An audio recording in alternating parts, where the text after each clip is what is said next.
Bonjour, aujourd'hui je vais vous présenter comment faire des couleurs orangées.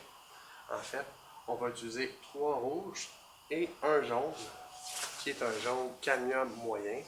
Puis grâce à ces couleurs-là, on va réussir à fabriquer tous les tons orangés qu'ils ont ici. Donc parfois on a besoin d'une couleur orangée pour faire un paysage, pour faire des rochers. Un exemple, le Grand Canyon. Parfois on a besoin d'un orange plus terne un peu.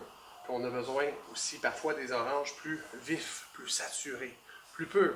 Donc amusez-vous et regardez ça.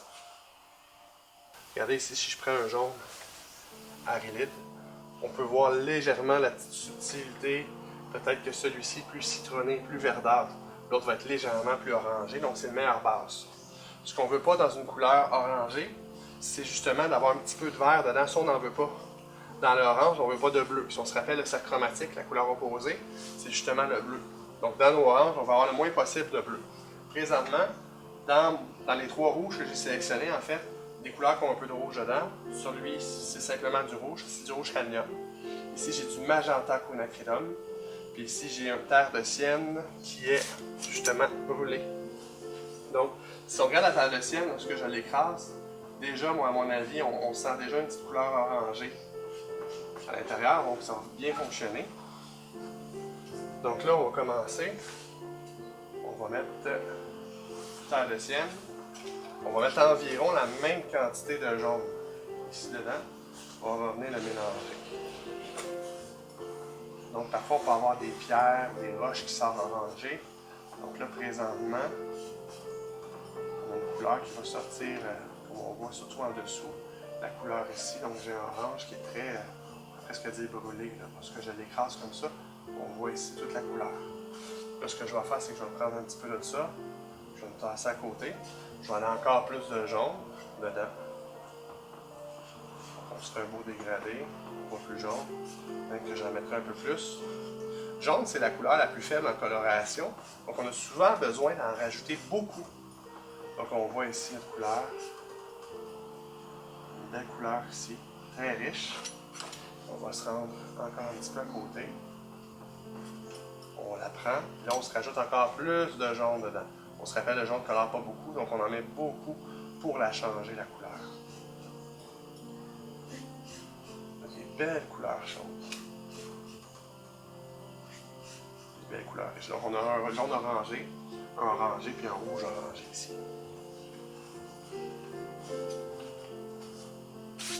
Donc ensuite de ça, on va aller avec le quinacridum, le magenta. C'est un rouge qui contient plus de bleu que lui ici, donc on ne veut pas trop de bleu nécessairement dans lui. Vous allez voir les couleurs que ça va donner. Le magenta quinacridum, c'est une couleur qui est très forte en coloration. Donc là, j'ai besoin d'avoir quand même de l'autre couleur ici. Comme vous voyez, j'ai mis beaucoup plus de jaune. Puis présentement, on reste quand même très rose.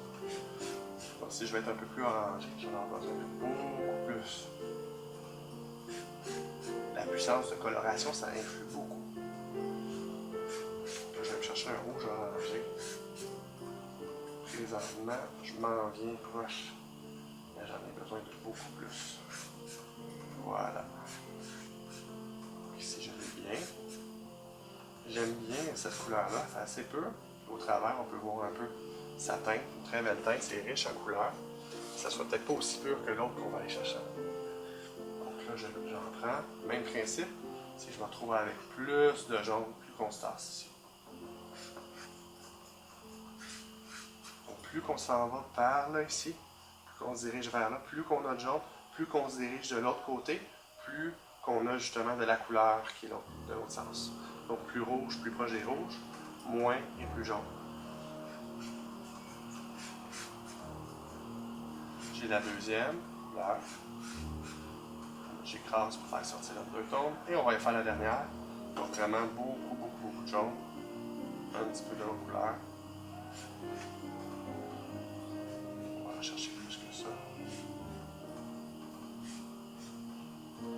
Voilà.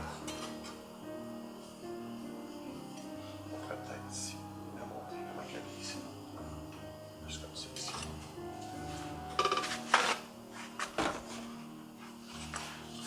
Elle aussi, on pourrait peut-être juste montrer qu'elle sort plus brune. Voilà. On voit la couleur là par rapport à elle. Ensuite de ça ici, la dernière. La puissance de la coloration est beaucoup moindre que celle-ci.